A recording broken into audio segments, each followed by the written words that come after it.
My daughter's teacher called me on a Tuesday afternoon to ask if I was all right, and that was how I found out my ex-partner had applied to move my daughter 312 miles away. Not from a letter, not from a solicitor, from a primary school teacher who had received a request for school records to be forwarded to a new local authority, and who had, before complying, done something that was not required of her, but which changed the entire shape of what followed. I want to tell you about that teacher, and I want to tell you about the appeal that is still running, and about what the judge said at the preliminary hearing that made my solicitor put her pen down on the desk. But first, I need to tell you what the next 18 months would have looked like if that phone call had not been made, because the before of this story is a version of events that very nearly happened, and the nearness of it is the thing I cannot be quiet about.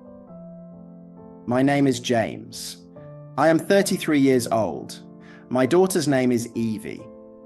She is 7 years old, and she goes to a village primary school in Worcestershire that she has attended since she was 4, where she has a best friend named Chloe and a teacher she talks about at home with the specific enthusiasm of someone who has found a person they trust. The school is 6 minutes from my house. 6 minutes on a road I have driven so many times, I do not need to think about it. The distance between Evie's school and my front door is, in the context of what I am about to tell you, a number that carries weight. Her mother's name is Rachel. We separated when Evie was 3, in the kind of ending that does not produce a single clear event to point at, but accumulates quietly over time until one of you names it and the naming makes it real. We establish contact arrangements through mediation. Evie lives primarily with Rachel. I have her every other weekend and one evening midweek, and we share school holidays. The arrangement has worked, in the functional sense that arrangements work when both people are managing it rather than thriving in it. Rachel met someone new in the 2nd year after our separation. His name is Patrick. He lives in Edinburgh. I want to stop here because I think you may be ahead of me, and I want to be fair to Rachel before I continue. Because the impulse to move to Edinburgh, to build a life with someone she loves, in a city where he has a career and a home and a future she can see, is not a malicious impulse. It is a human one. She had a relationship that ended. She found something that felt like a beginning. The desire to pursue it is comprehensible. I have spent a significant amount of the past 18 months being quietly furious about what she did. And that fury is real, and I'm not going to pretend otherwise. But the why underneath it is a person making a choice that most people would recognize as rational. The part that is not rational, the part that is, in my judgment, the thing that the court will eventually have to name, is that she applied for relocation permission without telling me first, without telling me at all. The first I knew of it was a Tuesday phone call from a teacher. Hold that. The teacher's name is Helen. She's 41 years old and has known Evie since reception, when the school received the records transfer request addressed to an Edinburgh local authority, dated and formatted as a formal application. Helen did not comply immediately. She spoke to the head teacher. The head teacher checked the school's records and confirmed that I was listed as a parent with parental responsibility and that there was no court order in place prohibiting notification. Helen called me. She said, "I may be overstepping, but I thought you should know."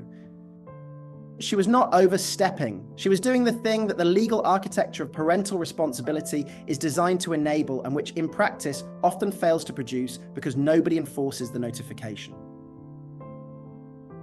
I contacted a solicitor named David within the hour. He was 50 years old, had been practicing family law for 22 years, and had the particular quality of someone who has heard every version of this story and has not become indifferent to any of them. He explained the legal position. In England and Wales, a parent with a child arrangements order granting primary residence can apply to the court for permission to relocate the child. The application requires notice to the other parent and a welfare assessment. Rachel had filed the application. She had not notified me because David said she had hoped the application would be processed before I became aware of it. She'd hoped to move Evie before I could respond. David filed a formal objection, the following morning. He applied for an urgent hearing on the grounds that the relocation application had been made without proper notice and that Evie's interest required immediate consideration. The hearing was listed for 3 weeks later. 3 weeks.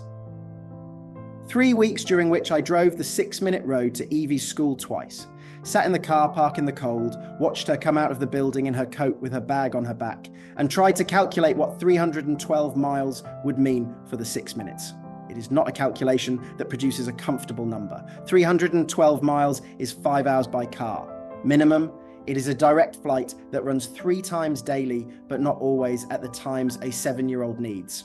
It is a weekend visit that requires 2 days of travel within 2 days of contact. It is a school play I would miss, and a birthday party I would need to plan around, and a conversation about a hard day at school that would happen on a phone screen rather than at a kitchen table. It is, for a 7-year-old, a different father than the one she currently has. The CAFCAS officer was a woman named Sandra. She came to my house twice and Rachel's house twice and met Evie once at a neutral venue. Her report arrived 5 weeks after her first visit. It was 39 pages. Sandra found that Evie was settled in her current environment, well attached to both parents and thriving at school. She found that the proposed relocation would cause significant disruption to the established contact arrangement and to Evie's social network. She also found, and this is the section I've read most often, that Evie had expressed in age-appropriate terms that she did not want to leave her school or her friend Chloe.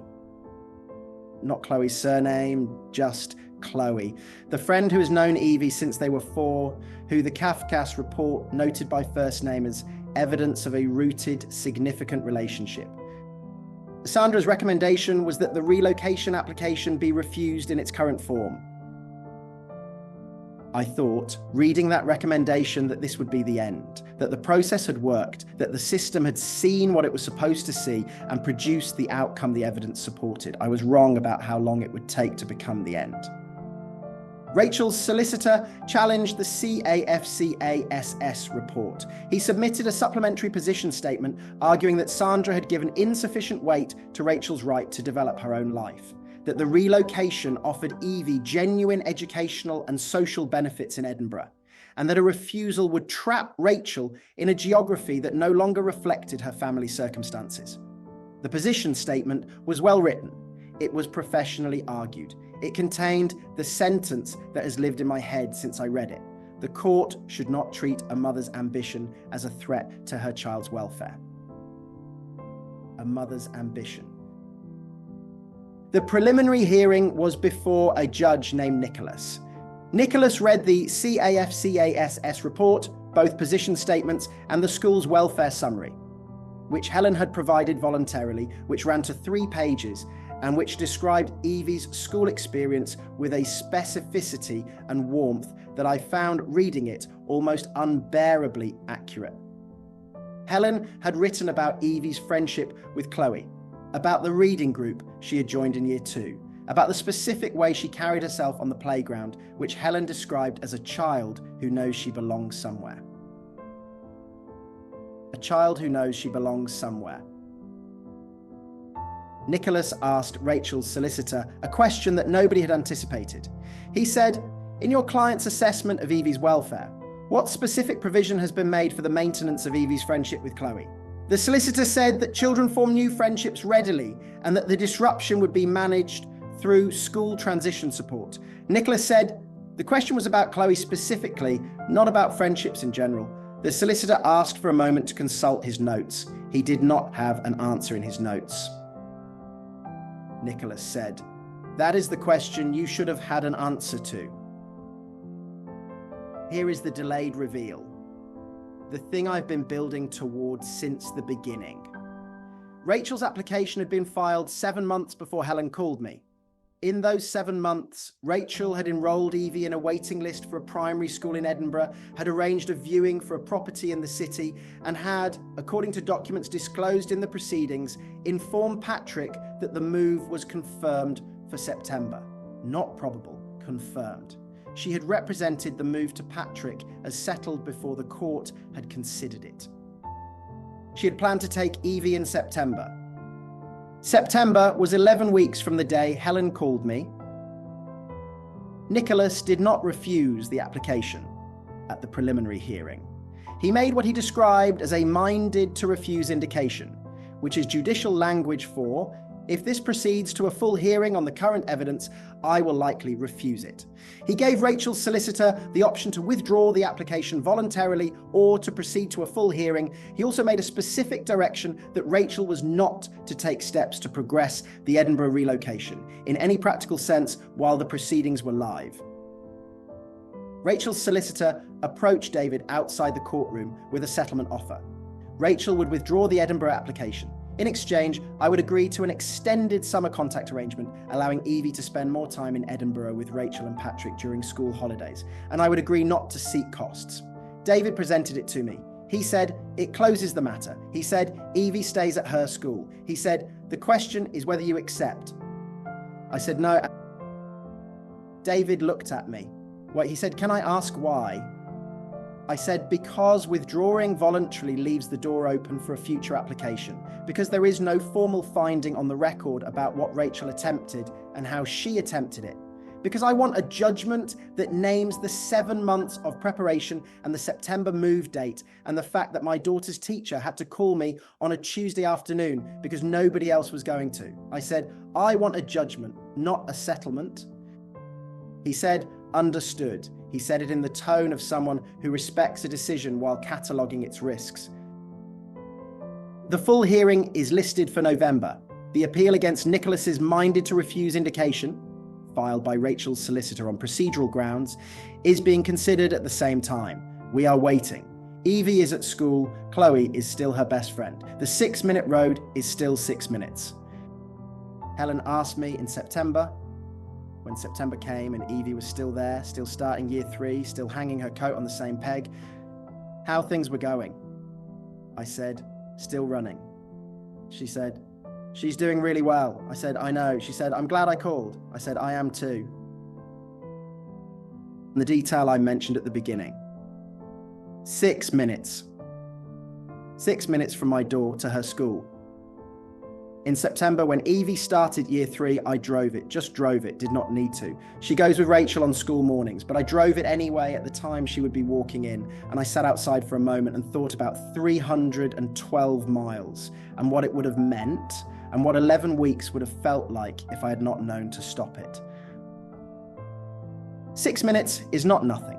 It took a year and ongoing proceedings to keep it 6 minutes, and it is not yet settled. Here is what I want to ask you. Rachel is trying to build a life. She has found someone she loves, and he lives in Edinburgh, and she wants to be where he is. That is a comprehensible human thing. The method she chose, the 7 months of preparation, the September confirmation to Patrick, the application filed without telling me, that is the thing I am quietly furious about. But the impulse underneath it is not monstrous. It is just a person choosing herself over the arrangement and believing the court would validate the choice. If you were the judge, if you had all of it in front of you, Rachel's life and Patrick and Edinburgh and Evie's friendship with Chloe and a teacher who wrote 3 pages about a child who knows she belongs somewhere, where would you draw the line? What does the law owe a parent who wants to build something new? And what does it owe the child who is not old enough to make the argument herself? Tell me. I genuinely want to know where you land on it.